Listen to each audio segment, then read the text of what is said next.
Hi guys, and welcome back to English Harmony video blog. But in case you're listening to this on iTunes as a podcast, welcome back to English Harmony podcast.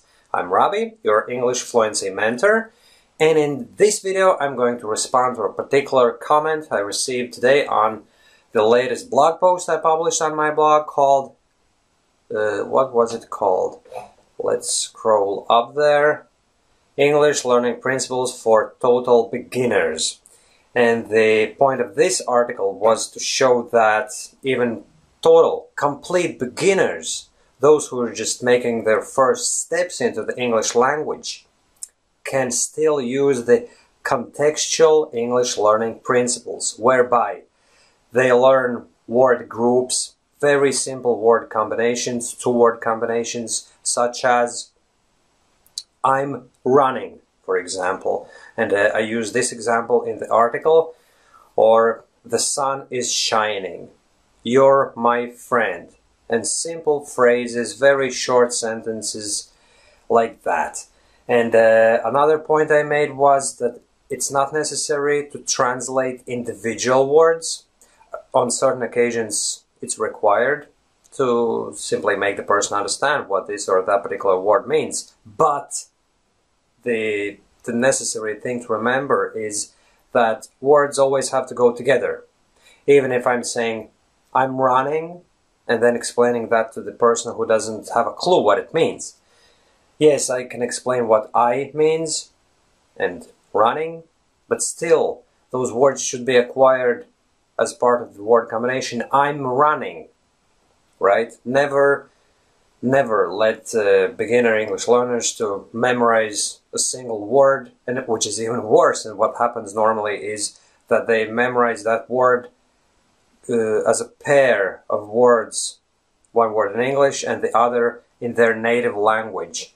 To run, and then followed by the description in their native language. It's totally wrong because it creates the writing mode syndrome of people's minds. And you may want to check out this article where I'm explaining how it actually happens, why people have these issues.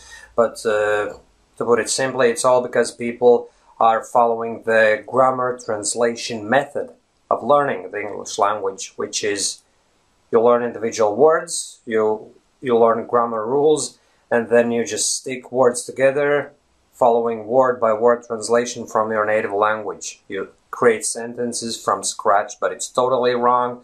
You're not going to be able to speak fluently because all that's going to happen in your head is the writing process of sticking individual words together. But if you, as a beginner learner, obviously you're not a beginner learner because you understand what I'm talking about now, you're an advanced English speaker, and my blog, English Harmony, and my podcast and YouTube channel, and everything that goes around my website, right? Everything is geared towards those English speakers who are quite advanced, but they still struggle with the spoken aspect of the language, right? And that's what it's all about. But if you have a friend who's just beginning to learn the English language, you can be very helpful in explaining to them how they should learn best. And yep, this was the article. You may want to check out this URL and read what it's all about. But this particular comment, which I'm going to respond in this video, consists of 3 parts, right? So, how about pronunciation? Beginners still need to find out how to pronounce word by word, right? Well, nothing could be further from the truth, my friend. And the person asking this question is named Tech. So Tech, with all due respect, it's not true. Let's take the same simple phrase, I'm running.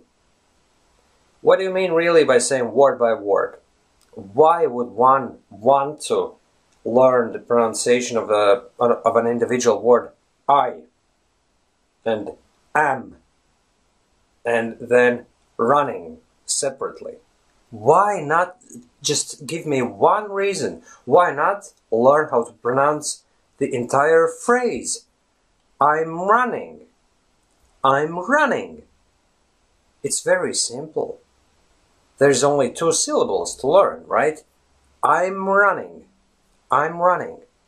There's no need to break it all down into individual components of the language. You see, we are led to believe by the traditional English teaching industry that's what's happening, that you just can't do without that you have to start learning the language just like an infant would learn to pronounce individual sounds. But we're capable, we're adults, and we're capable of pronouncing full syllables and words. And there is no need in the world to break it all down into individual sounds. This is the biggest pitfall that so many non-native English speakers fall for when they start to learn the English language, and then further down the line when they start improving their pronunciation. So many accent teachers will tell you to focus on such very minute details, individual sounds. It's not necessary.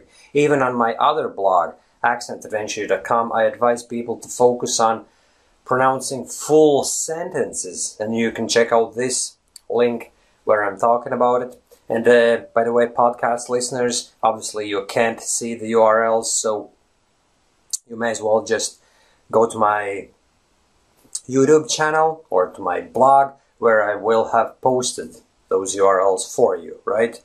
So basically, if you're from a country such as China, where there's no YouTube available, you'll be still able to read the description or head over to my blog, and I will have those URLs posted for you, right? But anyway, going back to the subject, there's no need to overcomplicate things. You think that this is actually making things easier if you just focus on very short, on individual words, on how they're pronounced. But it actually overcomplicates things, because when you have to start speaking in sentences, your brain has to kind of work in overdrive, which means that you have to combine those sounds. But if you learned a full sentence at once, there's nothing to combine.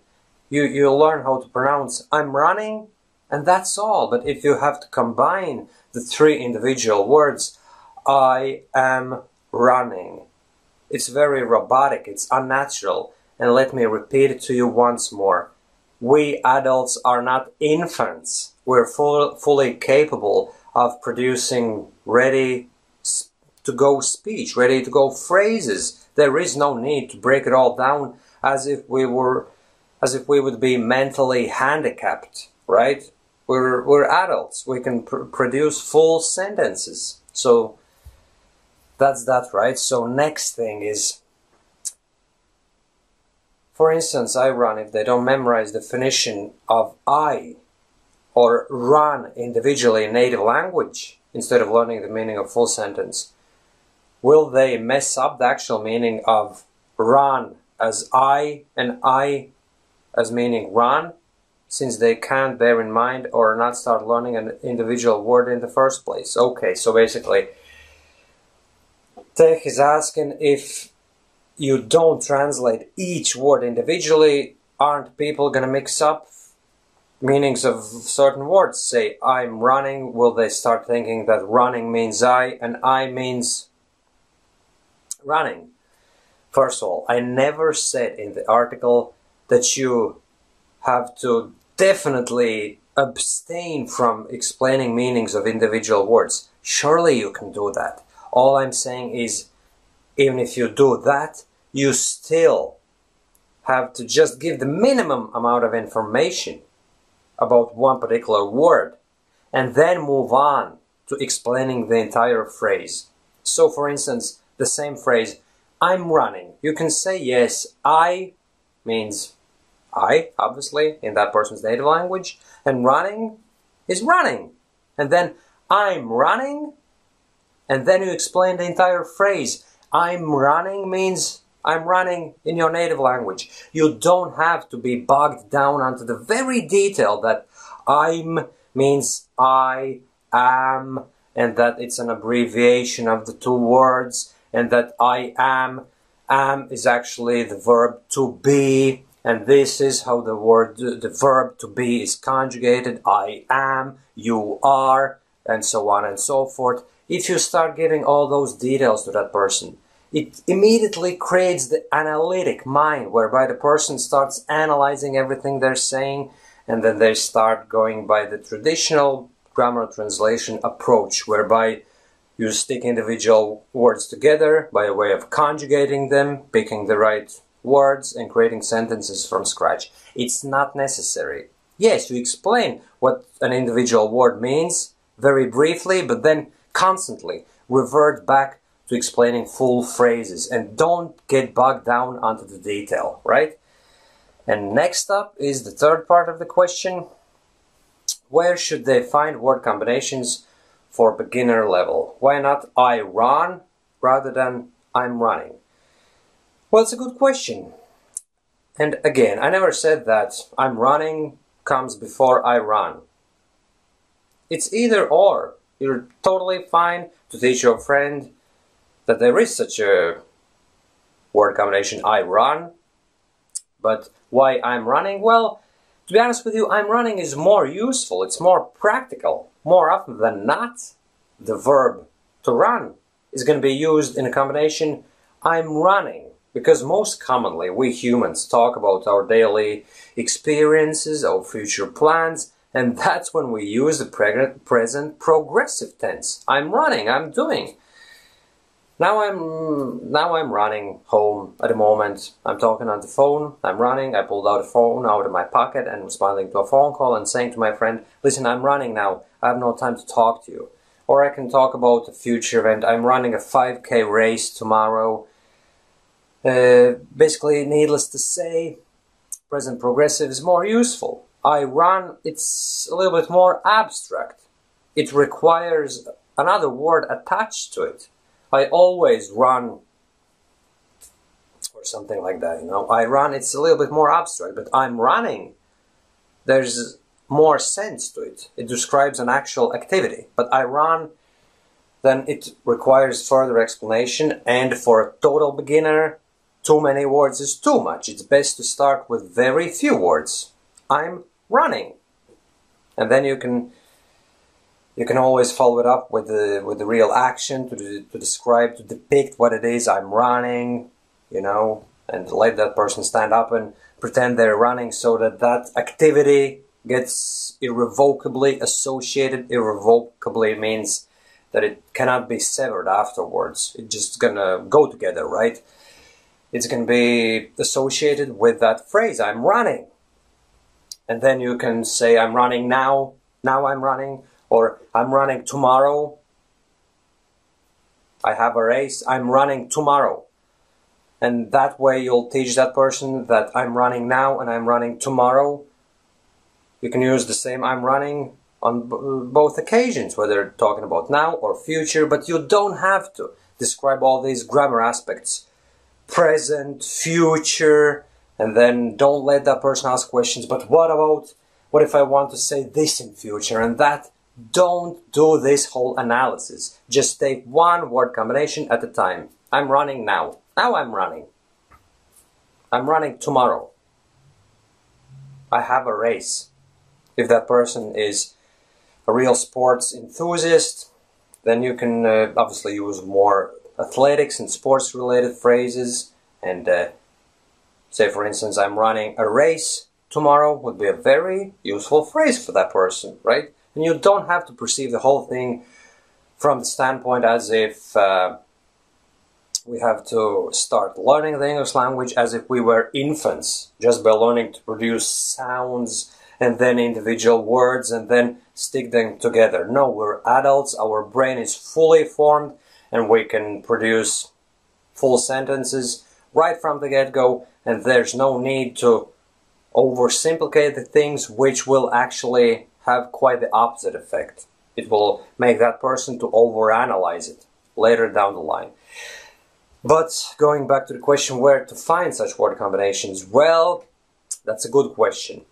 The English Harmony system is obviously for advanced English speakers. I haven't created a system for total beginners, and to be honest with you, I haven't got any intentions like that for the near future. Maybe at some stage down the line I'll do something like that, but for the time being, You can just be as helpful as you possibly can when explaining these things to your friends who aspire to learn the English language, and help them by just coming up with some very simple phrases that would be very useful in real life. Right? And basically, there's no reason why not to teach them a word combination such as I run, but all I'm saying is that it does still require a further explanation. I run.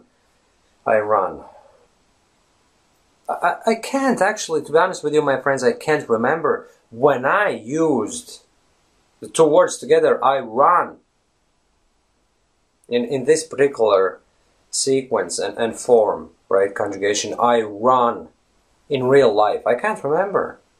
I'm always saying, I'm running late, which means I'm going to be late to work. I ring in and warn my boss or my friend, my work colleague, by saying, I'm running late, I'm sorry, I'm going to be 5 minutes late. I'm running late, or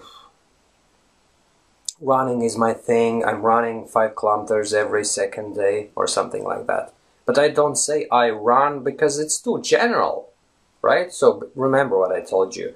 Present progressive tense is actually how you should learn and teach English verbs to other people, right? So hopefully this sheds some more light on the issue, but obviously you're free to ask more questions. And thanks for watching, my friends, and talk to you soon again. Bye bye.